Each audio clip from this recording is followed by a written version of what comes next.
So I wanted to do a quick video just to compare the new Blade 180 CFX, which I picked up today, with the 130X, which I've borrowed. This is actually my old one that I've borrowed from a friend to compare. And also I have the T-Rex 250 DFC Pro, which is bigger, but in terms of torque tube, small helicopter, it's, I think, on the same ballpark, perhaps more outdoors than indoors, but other than that, I think they're, you know, within ballpark, so that's why I'm comparing those three. I did fly today. It's quite windy, and I've had a quick fly with the 180. A couple of things straight out of the box. The first flight I had was very scary. I very nearly crashed it. I realised when I landed that this link on the swash here, on this side, actually fouled against the canopy, which is very, very silly.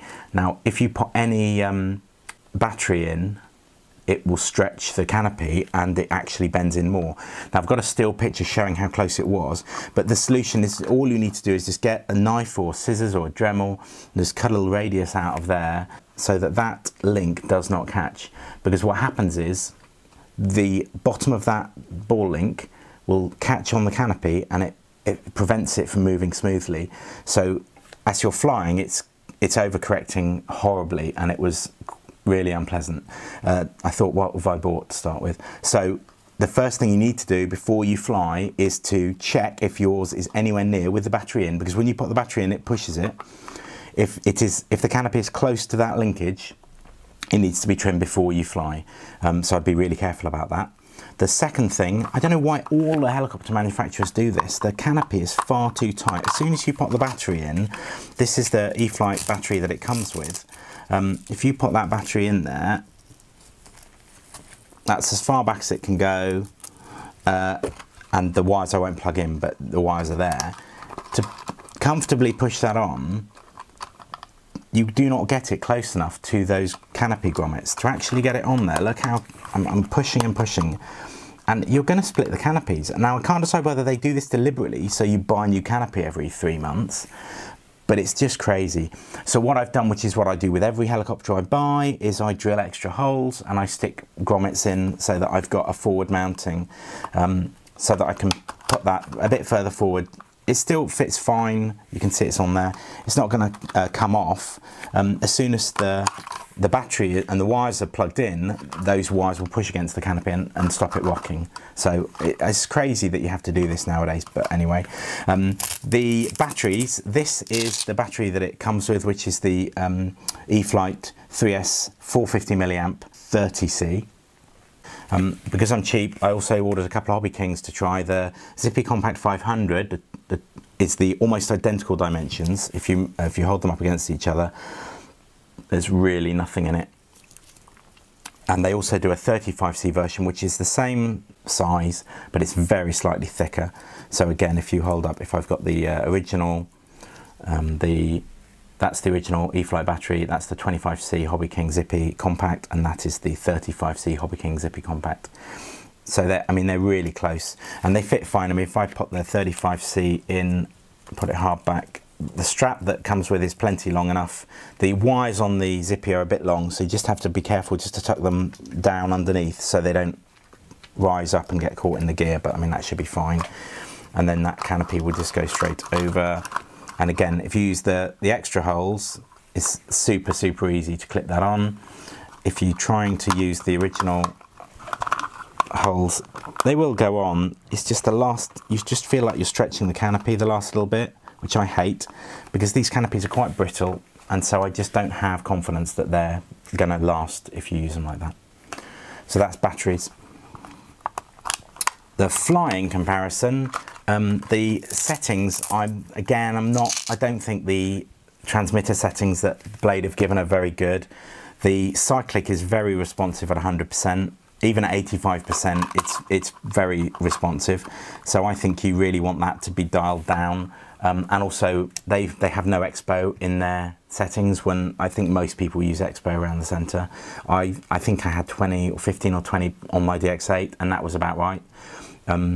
It's not a big deal for the first flight to try it and tune to taste. Also, the gyro gain, they say 75%. There's no rate mode that I can find on this, on the AR 6335, I think it is, the receiver with flybolus unit all in one. So you can only have a heading hold, which is fine. It's 75% is too high for mine. I've dropped it down to about 72%, which is ish. It was too windy really to tune properly, but I suspect it may end up, it'll be around that sort of ballpark. Right, then lastly, so to compare with the 130X, the flying video I've done, I flew back to back. I was surprised that the 180, it's certainly much more powerful. The vertical performance is undoubtedly better. It doesn't bog where the 130X bogs a bit.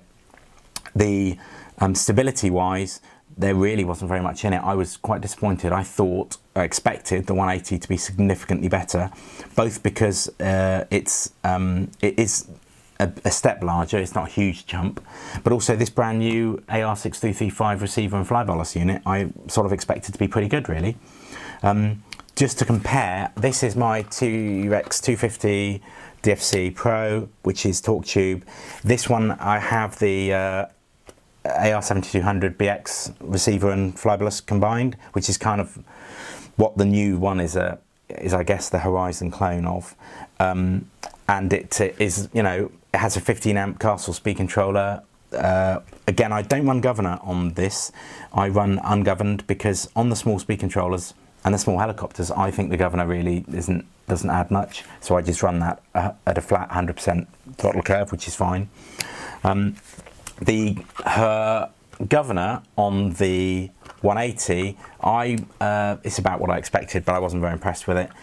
The head speeds they've selected are hard set in the, well, not hard set, they're configured in the speed controller, so you have to buy a USB adapter if you want to change them, and a little wiring harness adapter as well. But the Castle Link adapter, that is, so if you already have that, you can use the same one. But the wiring adapter you'll need to buy or make. I've bought some plugs so I can make one. The low 25% head speed is very, very low. I think that's really too low, I think, sensibly to use. The 75% head speed is okay for hovering, so I think that probably should have been the low figure. And then the 100% is what I think everyone will use. It's not screaming, but it's perfectly adequate. I mean, it'll flip and roll in 75%, no problem. But I don't really see why you wouldn't run 100%. In terms of my first thoughts, just from looking at it, I do like the servo layout. I like this metal brackets top and bottom, so the servos are bolted up to a very rigid frame. I like the fact they're rotary servos because the linear servos were always fiddly in terms of cleaning the tracks and so on. The main thing that I am impressed with is how much larger the gears are than the 130 and the motor really. The gears on the 180 are tiny. I mean, sorry, on the 130, the main gear is probably about 2 mil thick. The torque tube gears are absolutely scarily small. It's one of the reasons that I was put off it from the start, was how tiny those gears are. It just seems crazy to me. The 180, the gears are a huge jump up. The main gear is quite substantially thicker. I don't know, I'll just grab my... Right, so the main gear, I was going to say, is 4.5 mil. But the torque tube gears are huge compared with the 130. Looking at the 250, as a comparison, because it's also torque tube, the gears are pretty much the same size. If I put them up against each other, I would say actually the 180 gears are even thicker. They're a coarser pitch, and they are much actually larger in diameter. So I'm pretty happy with them, and I don't think there's going to be an issue. Also the tail servo on the 180 going to what is effectively a full-size servo for this size of helicopter, I think is a big jump up and sensible. And I know a lot of people are running that sort of size servo on the 130, but it's far too heavy for that. I mean, for either it's pretty big, but I can see why they've done it, so that at least rules out any kind of tail servo issues. Most of the issues, I have to say, I thought with the small helicopters is around tuning and setup. Certainly with the 250, mine's running completely stock, so it's got the stock DS420 servo for tail. And the only thing that I have done is I cut the tail blades down. I find them, to get better mechanical gain, I run quite short tail blades. On the 180 and the 130, it'll be interesting to see. I don't do very high pyro maneuvers, and I don't do a lot of fast reverse flight, or hardly any. So for me, the tail power authority isn't that big a deal. So I prefer to have a nicer feeling tail, which I find a smaller tail blade helps with. So yeah, but that's my initial comparison. Flying them back to back, the 250 is significantly more stable, as you'd probably expect. I was surprised though, I thought it would be closer. The 180 and the 130 are pretty similar. They're both, I mean, it was a breezy day today, but they weren't happy at all flying. So that's, you know, something to bear in mind. If you're looking for this as a better 130, then I think it definitely is going to be a better 130. If you're looking for this to be a helicopter you can fly outside in a breeze, I think it's not quite there yet. There will be some improvements with fine tuning. Both you can adjust the gains in the fly bolus unit, either using stick and telemetry or using a USB adapter, I believe, or maybe that's just for firmware updates. The speed controller you can adjust with Castle Link USB adapter. Obviously gyro gain you can tune through the transmitter, so I think there'll be some improvements for those. But anyway, so I hope that's useful information. The flying video will follow.